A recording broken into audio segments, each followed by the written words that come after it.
Minute the news broke, but this is what happened yesterday in Morbi town, which is about 200 odd kilometers away from Gandhinagar. There you see the timestamp on that CCTV footage. It is from the 30th of October, which is yesterday.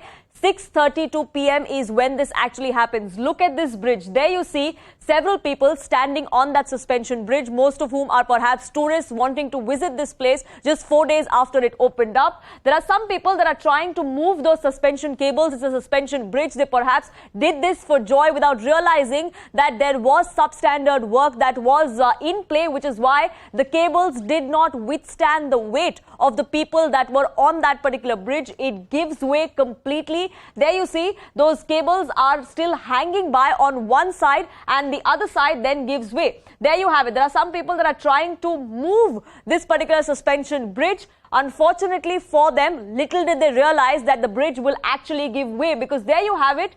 That is the moment when tragedy struck, and that is the moment when over 100 odd people fell into the river that was over 20 feet deep, and that is why we've seen the kind of loss of life that we've witnessed in Morbi. Remember, operations are still underway there. So far, the death toll stands at 135. But the NDRF, the SDRF, the Navy and the Air Force also has been pressed into service. They too are working round the clock to ensure that no man is left behind.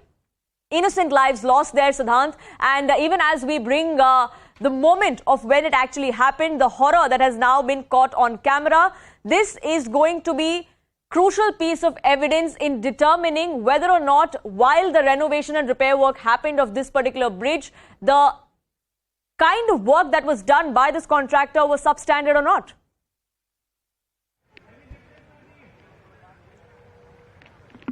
Well, yes, in fact, on social media also and various other platforms now, people are asking this question that especially after this particular CCTV getting surfaced on social media websites, and in fact, we are also playing the video.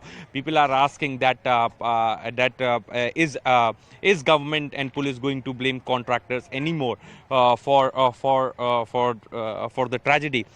So that answer is with the government and the police force, because case has already been lodged and the contractors have already been named. In fact, till now they were being blamed for not doing renovation work properly, for adapting a careless attitude. But now, these boys can be seen in the video jumping on the bridge, playing with the cables, or for that matter, checking the fitness of the bridge post renovation. So yes, maybe the incident has happened yesterday, because these boys did jump and played with cables and what all can be seen in the CCTV. But ultimately, the responsibility is also on the private renovator, because he should have built the. And there you see, Chief Minister is here on the spot, Poonam. Chief Minister Bhupendra Patel is right here. After attending a review meeting, he's right here on the spot, and he's going to speak to the officials present here in the rescue works. Chief Minister, this is perhaps for the first time that Chief Minister Bhupendra Patel has to face crisis situation. He was here yesterday late night, took stock of the situation. This morning he again took a review meeting, and now again he's on the spot when the final leg of rescue work is going on. We are cutting live to the shots of Bhupendra Patel, the Chief Minister of Gujarat.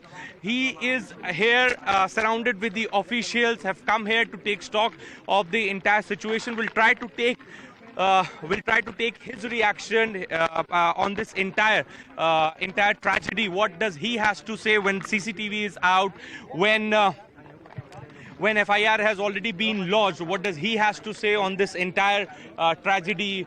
Whom does he think should be held accountable, responsible for this tragedy?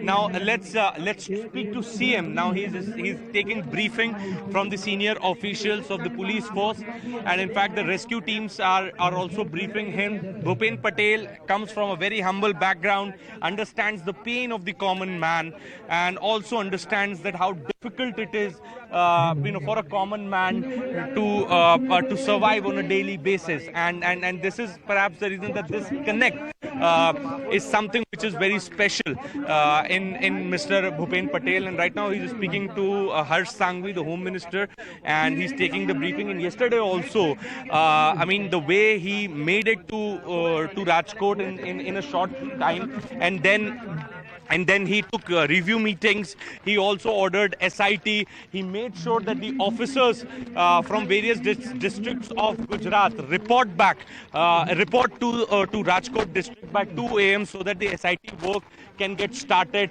FIR was lodged under the various criminal sections. So in a way, Bhupendra Patel also wants to give a message of a tough CM. That look, a tough CM is here, and tough CM is going to do whatever is possible to bring culprits to justice, to make sure that justice is delivered. Rajkot collector, IG range, all senior officials are present right here.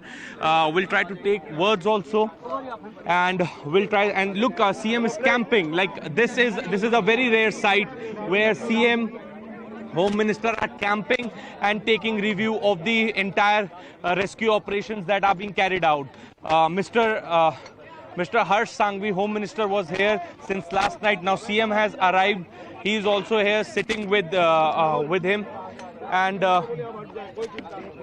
in fact, now I can see IG range, I can see Navy officials right here.